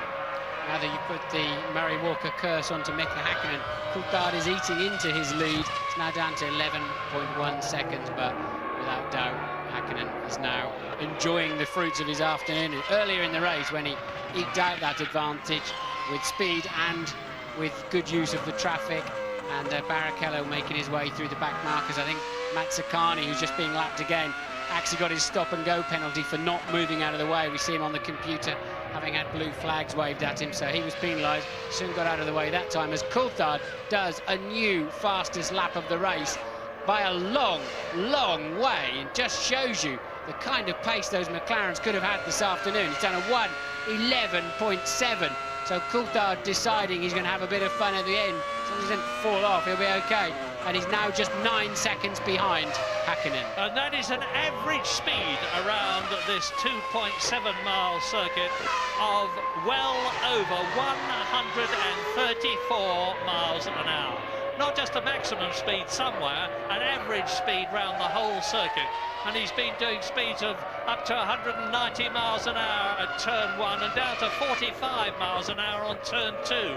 This circuit is in effect a series of straights with 2 or 3 very, very tight and slow corners. It's a killer on brakes. I'd imagine the McLaren pits will be on the radio saying, have a word with yourself, David. What are you doing so close to the end of the Grand Prix? Häkkinen, you know, if you get there, you've got to pass him. Häkkinen can surely pick his pace back up again, but David obviously comfortable that he's can handle that kind of pace without falling off the road. He's got 27.5 seconds, look, back to Barrichello, and now he's stopped it. He's a 1:14.4. I think that was David just demonstrating, hey, look, this is what I could do if I really had total freedom this afternoon. There's Mark, who is Mika's bald-headed, like me, Finnish-speaking physio, standing as ever with Eija, who is Mika's wife, while they watch their man's progress around this circuit, this magnificent, victorious progress. James, you've got something to add? Yeah, Coulthard got a board there from the team saying easy. I just wonder whether in the early part of this race, you know, when they were hanging the boards out to both drivers saying easy, shift, revs, etc., and Häkkinen was ignoring that, just going faster and faster. I wonder if he was just trying to put pressure on Ron Dennis to say, look, we need team orders here. Tell DC he's not going to attack me, he's not going to race here. I just wonder whether that's gone on over the radio during the race. I just wonder whether that lap of DC's wasn't just a little bit of frustration. What do you think, Martin? Well, David's certainly short-shifting plenty early enough at the moment as we move into these last few races. I think they were reasonably clear what they had to do as a team. As I said at the beginning, they had a fairly major problem. They needed to handle Ferrari as team players, yet they're both up for the World Championship. And as I expected, when David put the 11.7 in, the team immediately going to tell him just to sort himself out and not bother at this stage of the afternoon. I don't think that there was anything between them to say, hey, he's going to win the race and you're not, or anything like that. I think it's just this afternoon, Häkkinen has had more pace. Yeah, well, if there is pressure between them, there's going to be even more in Germany, because David Coulthard is still, if my mental arithmetic is right, going to be 2 World Championship points ahead of Mika Häkkinen, still in second place in the World Championship at the end of this race. This is a great drive from Villeneuve you're looking at now in his 4th place. He's got a tricky decision. Does he go now to Renault, called Benetton at the moment, who they should be getting it together? Renault have done so well before in Formula 1, both with turbo and with normally aspirated engines. Or does he stay with BAR and trying to take some of the advantages out of all the hard work he's put in there? And oh, that was close, wasn't it? So I think Villeneuve really is in a tricky situation, because the last 3 or 4 races, that BAR has appeared to almost be the best of the rest after Ferrari and McLaren. That's Wurz trying to stay ahead of Pedro Diniz and retain his 9th position, as Mika Häkkinen is now on his 71st and last lap, victoriously driving on at the A1 ring in Austria. David Coulthard, there is Häkkinen. David Coulthard is 12 seconds behind him. Rubens Barrichello is catching both of them, but it's academic. He's in 3rd place, 30 seconds over behind Häkkinen. Villeneuve, that magnificent 4th. Button is going to be in the points because he won't have to do the 71 laps on account of the fact he's been lapped. And Mika Salo is going to score a point, and Johnny Herbert is just going to miss it in 7th position. So in the closing stages of the Austrian Grand Prix, up to turn 7 comes Mika Häkkinen at about 130 miles an hour, down to turn 8, and in Austria, Mika Häkkinen crosses the line to win his 16th Grand Prix, and we look back now for David Coulthard, who is going to be about 12 seconds behind his teammate. There he is, a magnificent Austrian Grand Prix for McLaren. 16 Constructors' World Championship points. They move ahead of Ferrari, and my goodness, it is mighty close now in the Drivers' Championship, because Michael Schumacher is on 56 points. Mika Häkkinen is on 48 points, and David Coulthard is on 50 points. So it's going to be a terrific climax to the season, starting with the German Grand Prix at Hockenheim in 2 weeks' time. But to say again, the best possible situation, and that's for the 4th time this year for McLaren, because they achieved a 1st and 2nd at the British Grand Prix and at the Spanish Grand Prix 2 weeks ago in France, here today in Austria. 16 points times 4 from those 4 races alone. Barrichello just about saved Ferrari's bacon, but it was not a very convincing demonstration, one has to say, because he was 30 seconds behind Mika Häkkinen, and Villeneuve, who was 4th, was lapped. Button, for the 3rd time this year, scores World Championship points by finishing 5th after having started 18th, a terrific drive, and Mika Salo, who started ahead of Jenson Button, finishes behind him, 6th position, 1 World Championship point. 7th, Johnny Herbert. 8th, good finish for Marc Genet and Minardi. 9th, Pedro Diniz, so both the Saubers were in the top 10. Alex Wurz, the sole Benetton, in 10th position. Luciano Berti finishes, only lapped twice in his first Grand Prix, and that was for Jaguar. Both the Jaguars therefore finish, and that is an excellent achievement after the problems they've been having. Last one to finish, 3 laps down, Gaston Mazzacane from Argentina in 12th position. And James? Well, I tell you, Murray, Ron is very, very happy. You've got your world champions, got his magic back. A tremendous day for the McLaren team. Yes, good. Very good. Very happy. Great for the team, everybody back home. And I think it's, you know, both drivers just did a great job. You had to hang a few boards out to them to tell them to slow down at several stages. Did you at any stage you tell them to hold station, or were they racing each other all the way? No, they once Mika had enough lead over David to manage anything that could happen in the pit stop, we slowed them both down. But they drove very well together, and it was hard for us to see them race so hard at the beginning. But once it was optimum gaps, then there was no sense to race each other, and very pleased for them both. Big party in Woking tonight. Well done, Ron. Thank you. No change in the top 6 in the Drivers' Championship, but now just 8 points covers the first 3. Michael Schumacher 6 points ahead of David Coulthard, who is still 2nd, but Mika Häkkinen in 3rd position, 48 points, 6 behind Michael Schumacher, 2 behind David Coulthard. It's going to be a terrific finish to this World Championship Series, and we've still got the German, Hungarian, Belgium, Italian, the American Grand Prix at Indianapolis for the first time on September the 24th, and then off to the Far East for Japan on October the 22nd, and Malaysia, which is finishing the season, the 17th race on October the 22nd. And I confirm that McLaren are now leading Ferrari by 6 World Championship points in the Constructors' Championship, having taken 2nd place to them all the way up to now. And Williams have passed Benetton to 3rd. Surely Schumacher can't lose this World Championship again this year. He was running away, wasn't he, so easily at the beginning of the year. McLaren seemed to have no reliability. Coulthard lost his points in Brazil. It just seemed so easy for Michael. Now he's got 2 McLaren drivers ganging up on him. They're just 2 points apart and 6 and 8 points behind him. So Michael really has got his hands full. But worse than that, Murray, the McLaren at the moment is a faster race car. In qualifying, I don't think there's much in it. Overall, at the various circuits, but in the race, the McLaren is faster. Yes, we have to remember that Michael Schumacher is a superlatively good driver, and he can normally make up for something. The Ferrari is undoubtedly closer to the McLaren than it was last year. I mean, here last year, the two McLarens were a full second faster than Ferrari in qualifying, and that was a long way from the case today. But as you rightly say, the McLaren-Mercedes combination is better than the Ferrari chassis and Ferrari engine combination. And it's going to take an awful lot of work by Ferrari to get closer, because once the season has started, it is so difficult with testing and 2 weeks gap between each race and having to go to the next race to develop faster than the team ahead of you.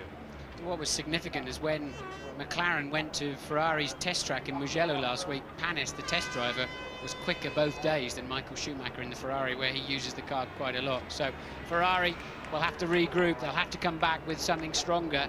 They've got Ross Brawn and Rory Byrne and a host of brilliant engineers at the Ferrari factory. Surely they can come up with something. They need to now, otherwise I can't see them being able to defend. I can't see Michael being able to defend the onslaught of Hakkinen and Coulthard. No, neither can I. Talking about Olivier Panis, incidentally, who's done such a superb job as test driver for McLaren this year, I would not be at all surprised to see him back in Formula One as a competitor next year, perhaps for the Arrows team. That's my tip for the future. Let's see whether it works out. It's a very happy Hakkinen. And I mean, the story that because of her pregnancy, Mika Hakkinen was losing motivation has proved to be so much nonsense. Big crowd here in Austria. They've seen an excellent race. It was a pity, frankly, that the potential battle between Schumacher, once he got past Barrichello, as he would have done, was beaten. But so you can see how happy Mika is, rejuvenated. You don't see him as ebullient as that. That's a sort of Schumacher stance.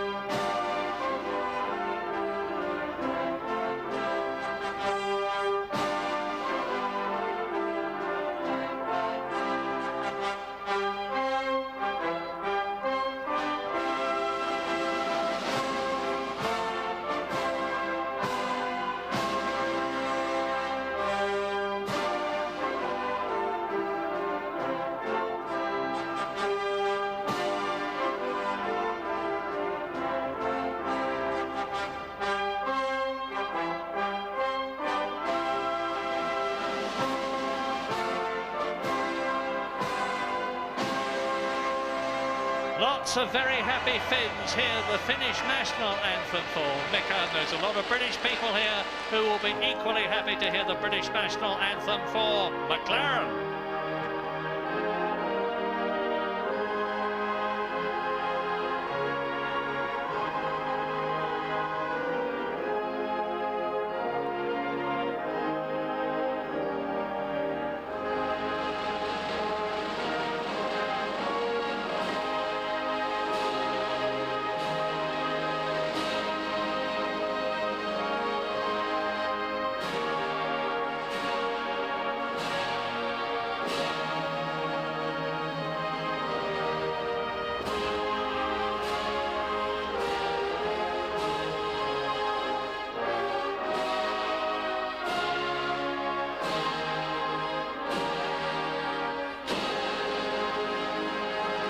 I see Dave Ryan, who is the team manager for McLaren. He's very rightly going to receive the Constructors' Trophy, but Mika Hakkinen gets the Driver's Award from Dr. Wolfgang Schüssel, who is the Federal Chancellor of the Republic of Austria.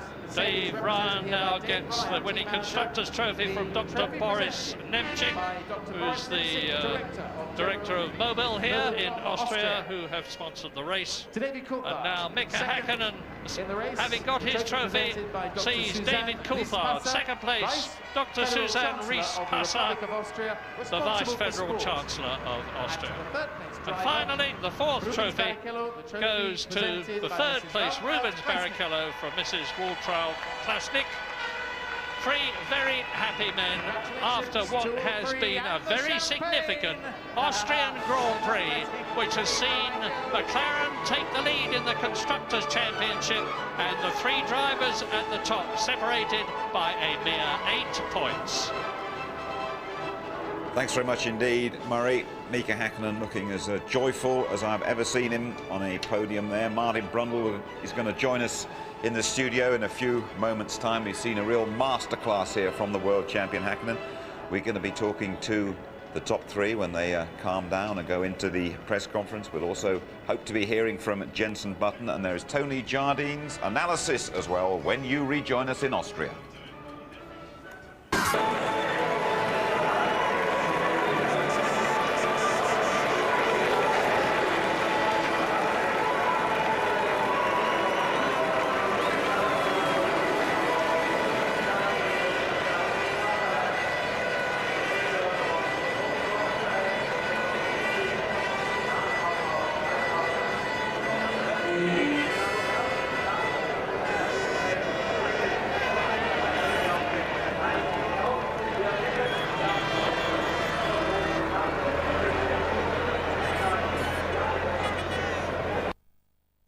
Afgewacht. Misschien dat hij nog even een telefoontje pleegt naar Ricardo Zonta, Jan. Nou ja, ik denk niet dat hij daar punten mee wint. Dus ik denk dat zijn conclusie toch ook zal zijn van ja, het zijn dingen die gebeuren. Even ongelukkig dat het hem even overkwam. Hè.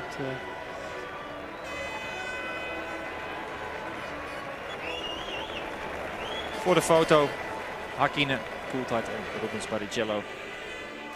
Ron Dennis belt even de uitslag door.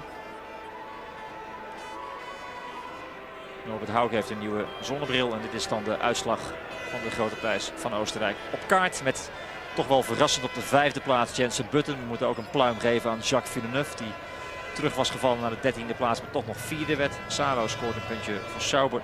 Johnny Herbert dus net niet. Chenet ook aan de finish gekomen. En de Rodinis reed een anonieme race. Kwam één keer eventjes in de schijnwerpers door die stop-and-go penalty.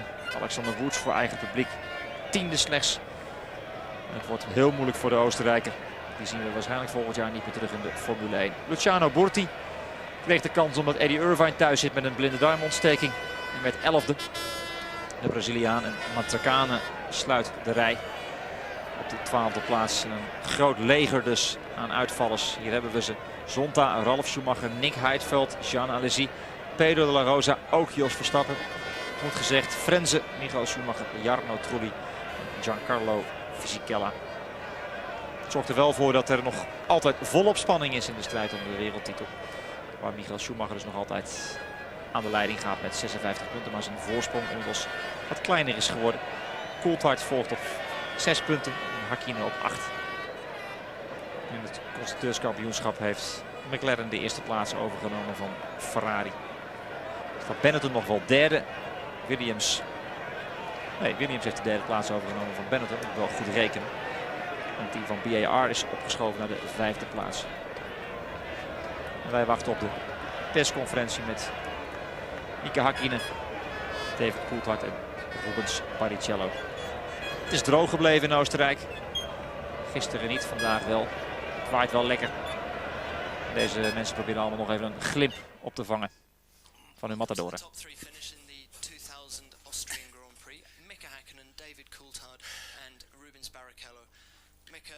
Congratulations on a very dominant victory. The 16th of your career and your first since Barcelona.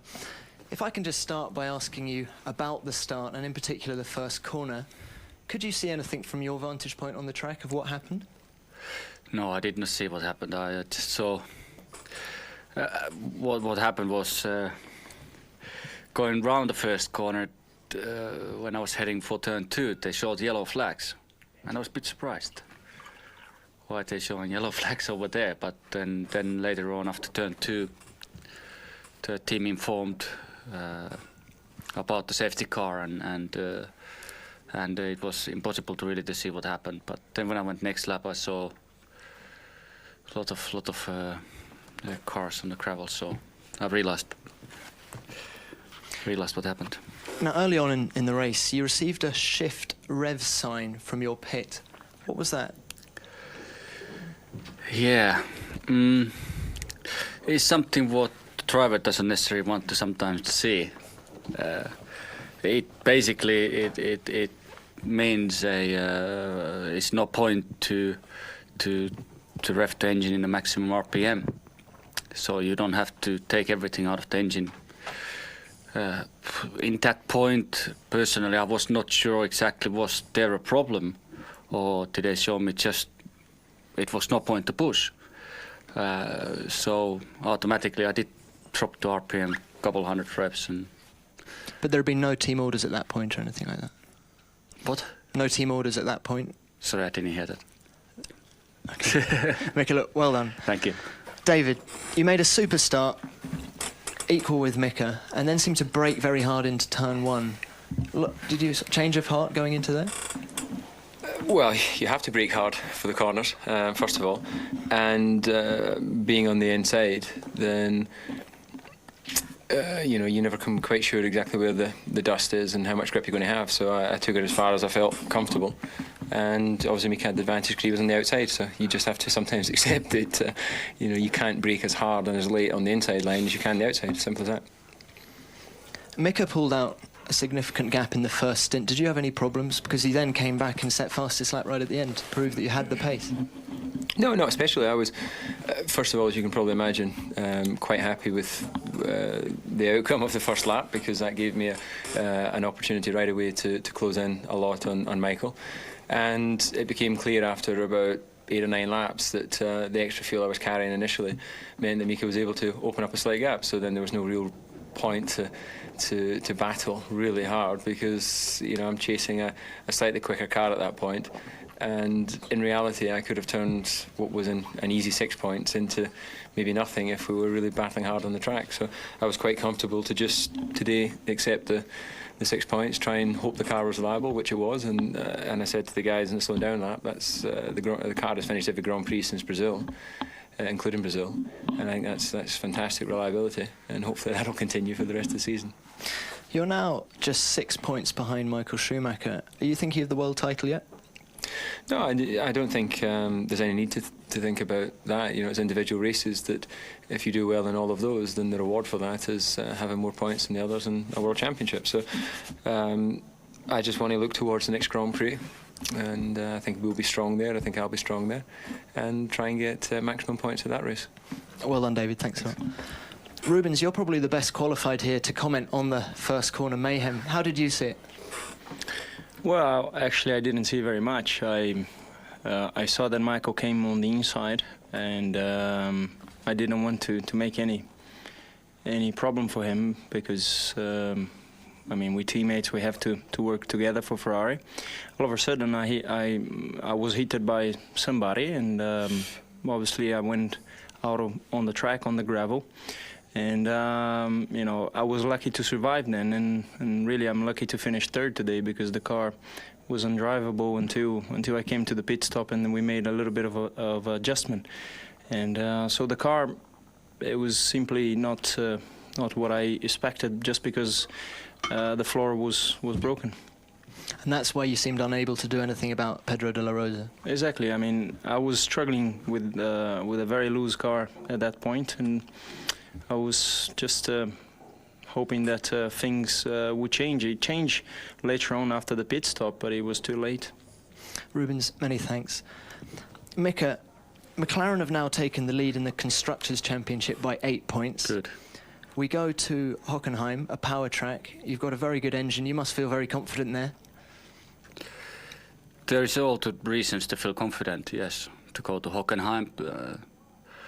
All the past years, we always have been very competitive over there and very quick. So we're going to go flat out. We are confident. Thank you, Mika, and well done. And now just a word from you and Rubens in your own languages, please. Now we need to